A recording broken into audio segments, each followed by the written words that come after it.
brand new episode of Breaking the Law.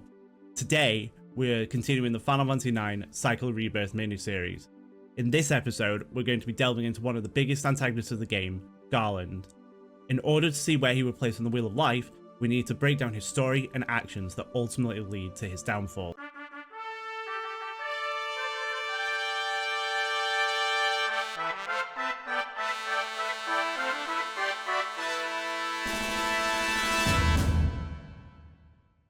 Garland is a being shown to be an old man with a red core in his chest. He was created by the Terrans to aid them with their dying world. It is suggested that he is a genome, but unlike the others, he is not shown with any of the same features they have. It could be possible that the Terrans named him a genome, and this eventually led to Garland creating the rest, but it's not fully explained. The Terrans created Garland with one task in mind: to save Terra, a mission that he is devoted to. In essence, it is what he was programmed to do.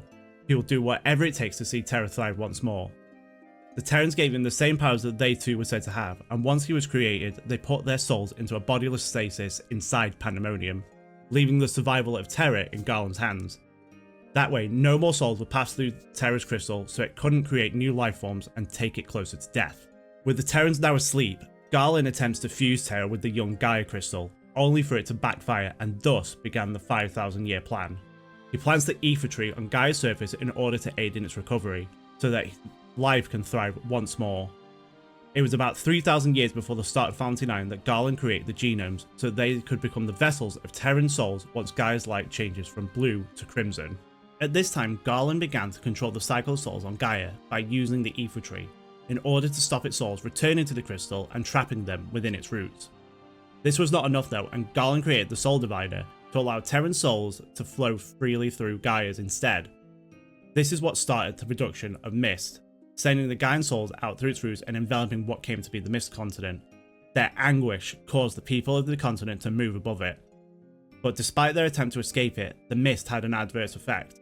It raised the anger within people of the Mist continent, and wars began to break out between the different nations. This helped further Garland's plan to convert Gaia into a place that would accept Terran souls. The more souls who died in these wars, the more they were sent through the Soul Divider and turned into Mist, which in turn forced more conflicts between each kingdom. All was going to Garland's plan. More Gaian souls were dying while the Terran souls flowed freely. However, a spanner in the works came in the form of airships, as Lindblum developed their first Mist engines. This resulted in Lindblum brokering a peace between them, Alexandria, and Bermesia, and all wars came to an end. This completely halted Garland's plan that was so close to fruition, and he decided to make a more powerful genome with a soul, Kuja, to continue the disruption of Gaia's cycle of souls. Kuja did his job well, but he wasn't built to last, and so Garland created Zidane 8 years later. Garland created Zidane as a baby so that when he grew complex emotions and memories, that would help serve him as an angel of death on Gaia. Garland reveals that he lost Zidane 12 years before the start of Final Fantasy IX, meaning Kuja abandoned him on Gaia at the age of 4. It's at this point that Kuja begins to plot against Garland, but he had no way of taking him out. 2 years later, Garland's paranoia began to get the better of him. He was still no closer to fulfilling his goal and turning Gaia's crystal red to allow Terran souls to be reborn in the genomes. Zidane was nowhere to be found, and the summoners of Madain were growing in strength, mastering the art of summoning Eidolons. He felt threatened and ordered Kuja to destroy Madain so that they could not rise against him and have Eidolons stop his ultimate plans. Kuja used the Invincible and decimated Madain, unknown to him that this was the catalyst to Kuja beginning his plans. Knowing Garland was scared of the power of Eidolons, he plotted to use their power to destroy him. Luckily for him, Kuja must have learned Princess Garnet was capable of using summon magic, and made a plan to extract her Eidolons from her once she turned 16, the age where they can be safely extracted. From this point, we are unaware of Garland's actions. It is likely that he spent his time watching over Gaia from his observatory within Pandemonium, having the genomes watch over the cycle of souls, and making sure that the plan he has waited 5,000 years for finally plays out, and the Terrans can be reborn in the genomes. It isn't until a year before the start of Final Fantasy IX that we learn more of Garland. Feeling a change in Zidane, Garland believes that he will soon awaken for his true purpose, and he decides to make Mikoto as a guide for when his most powerful creation will return. He imbues her with a soul as he had done with Kuja and Zidane, so that she may replace them as the third angel of death if both of them were to fail. He waits for Zidane's arrival, only to learn of Kuja's true motives. While fulfilling his role as an angel of death, Kuja learned the history of the Eidolons and set his own plan in motion to acquire Alexander. He nearly succeeded in enslaving the automaton, but Garland intervenes, going to Gaia for the first time in thousands of years and taking control of the Invincible. This is the first time in the story where we see Garland, and it is assumed that he teleported from Pandemonium to the Invincible to destroy Kuja for his insolence, stopping his plans to enslave Alexander and taking his ship back. Without a second thought, he decimates Alexander, causing it to explode and taking out most of Alexandria. Many souls were lost that day and absorbed into the Invincible, just like at Medainsari and the Battle of the Ether Tree. Garland then returns to Terra upon the Invincible.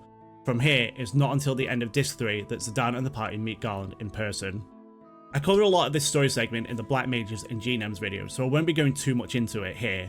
But once the party arrives on Terra, we finally learn the truth behind Terra, the genomes, and Garland's plan.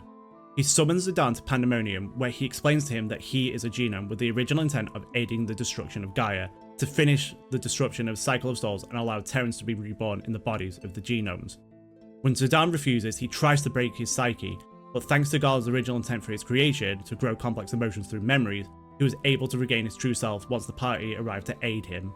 Together, the party are capable of defeating the Silver Dragon and Garland in an attempt to stop him from taking further action with his plan. Kuja arrives, having to take control of the Invincible once more, stating fate has made him the ruler of Terra. He stands over the weakened Garland and to taunt him and tries to kill Zidane and the party as enemies of Terra. This is a ploy for Kuja to truly awaken his emotions from battle and enter trance, admitting he was able to do this by absorbing the souls trapped inside the Invincible. Their anger and fear accepted Kuja's offer to free them from their hell, including the soul of Queen Bran. Kuja uses this opportunity to finally kill Garland and prove he is the ultimate being over Zidane. However, this doesn't go the way that he had hoped, and it allows Garland to attain an ethereal form, one beyond the means of a physical body capable of speaking to Kuja and Zidane. In the end, Garland was the catalyst to his own demise. He was only following his programming, but due to creating Kuja and then Zidane, it sparked the events that led to his death. Kuja spent most of his life trying to show he was an individual and that he was better than the other genomes. Garland created Zidane to replace him, which led Kuja to push his own agenda while continuing his mission to incite war and disrupt the Cycle of Souls on Gaia. In the end, Kuja was unable to attain any Eidolons for himself to defeat his creator, but once he sees Bog enter trance, it altered his plan to seek that power for himself. Unfortunately, this is where Kuja learns the truth from Garland, that he only has a limited lifespan, just one long enough to last until Zidane reaches his full potential. In an act of anger and desperation, Kuja unleashes Ultimate on Terra, laying waste to the planet and putting an end to the plan Garland had spent 5,000 years on. When Kuja returns to Gaia, the Ether Tree is in overdrive, making it spew mist all over the planet. The Realm of Memoria opens up and he heads inside to find the original crystal. It is here that Garland speaks to Zidane and becomes a guide to the party, although Zidane is the only one who can hear him. He explains how memories link together as far back as the beginning of time, that when a soul dies, part of it is passed on through the crystal of the world and keeps them buried down, kinda like deja vu. We see the party discussing how they see Gaia as a vast ocean and somehow know, even though these events were thousands of years before they were born. We also learn that upon Gaia's birth, Terra was at the height of its prosperity, but this would soon sign the beginning of its decline, and thus Garland was born to deal with Terra's plight. All this leads to Garland finally fading away, most likely due to him being unable to retain his spiritual form for long, but enough for him to explain to Zidane the process of memories, where they stem from, and to stop Kuja before he destroys all life. Garland leaves one last message before disappearing. Even if I were created to serve one purpose alone, I do not regret being born into this world. He shows no regret or remorse for his actions, despite failing the only thing he was born to do. Kuja was his ultimate downfall, unraveling thousands of years of work in an instant with the power of trance. The Terran souls were lost, never being able to awaken again, as what remains of their world burns to the ground. But if Garland had the chance, he would do it all over again to fulfill his role and save the people of Terra, as that was his only purpose. Now we have covered Garland and his role in the story and history of Final Fantasy IX, we can see how he ties into the Wheel of Life.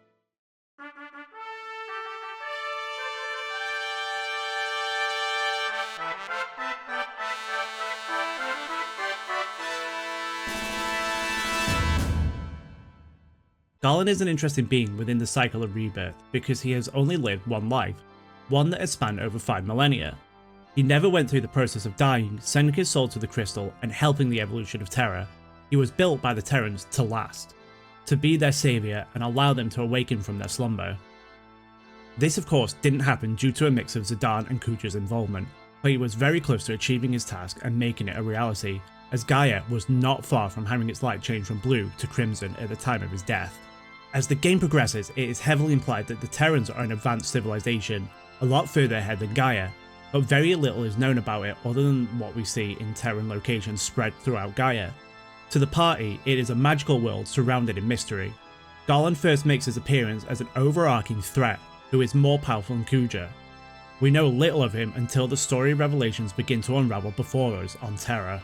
Although he isn't one as he was created by the Terrans themselves, Garland can be seen as a god within the story of Final Fantasy IX based on his actions. Those born in the realm of the gods in the Wheel of Life are said to live extremely long lives, where they enjoy the pleasures of everything. They can be seen as arrogant, blinded to their powers and the suffering that occurs. They only suffer towards the end of their life cycle, seeing glimpses of where they will be reborn due to their actions as a god. Garland very much fits into this realm. He has lived for over 5,000 years and begins to see his decline towards the prologue of Final Fantasy IX with the creation of Kuja, the genome who ultimately kills him. Despite it being his programming, he believes he is above everyone else, controlling the fate of millions of lives and using his power as he sees fit. Only for him to lose everything he had worked so hard for. You could see Garland's downfall as him finally attaining his true form and breaking free of the eternal cycle of rebirth. However, as he died and failed in his duties, he may have ended up in the Hungry Spirit or Hell realms. Interestingly though, upon his death of the physical body, Garland becomes free of his programming. We see a big change in his character from this point on as he guides the party through Memoria, which is very much a trait that is seen in the human realm of the Wheel of Life. But I feel at this point it was too little too late, as he would fade away into hell because of the actions of the Hungry Spirit realm with the hunger to fulfill his task that was set out before him. Garland is shown to have what many would consider godlike powers. He is a creator of life, bringing the genomes into the world and aiding in the evolution of Gaia after the failed fusion. A destroyer of worlds, openly having the summoners killed to keep them from rising up with the power of Eidolons to stop his plan. Like God, flooding the world and having it start again. He even has Medainsari destroyed by an intense storm that would have flooded it. He is capable of altering the flow of life itself, forcing Gaia's cycle of rebirth out of alignment and letting the Terran souls through. Garland does this, all while sitting on his perch above Terra and Gaia in Pandemonium, which could easily be seen as the godlike realm, filled with Terran souls. The God realm is said to have the tree of life grow within it, whose branches hang down into the realms below, namely the human and Titan realm, which fittingly Garland did by planting the Ether tree on Gaia. The imagery of the all-seeing eye could be very prevalent with Garland, more so than the Terrans, as he is the only one left that uses it as a watchful eye. He oversees everything with divine omnipotence. It allows him to see all across both Terra and Gaia, whereas within the Terrans it was more so the imagery of the evil eye that linked to them. We can see a lot of parallels to Garland and somewhat of godhood, placing him firmly in the god realm. There is potentially an argument for him having a god complex because he is not a god, he is a being with godlike powers that lords over both the genomes and the people of Gaia. He feels like he is untouchable, even by his creations, so far as going to making Kuja with a short lifespan and deciding to break Zidane and possibly remove his soul and make him a regular genome, and having the summoners killed out of paranoia. He is above everyone on both Gaia and Terra. That idea soon brings him crashing back down to Earth, as not only does Zidane defeat him, Kuja kills his physical body. This also calls back to something I referenced with the Ether tree, that it's possibly a play on the word ether, the breath that the gods breathe, and while Garland doesn't breathe the mist, he is a godlike being that created it in the first place. He essentially controls the cosmic, primordial, spiritual and transcendental forces with use of the Ether tree, which life and death are a part of. Ultimately, despite him not being one, Garland is a godlike being that fits perfectly in this realm, eventually leading him to his death, showing the parallels between himself and a god in the god realm reaching the end of their life, forcing them into another realm upon rebirth. And with that, we've come to the end of the video. So thank you so much for watching, everyone. I hope you enjoyed it. And in the next episode of this mini-series, we'll be diving into the Eidolons. And I'll see you in the next one. Bye!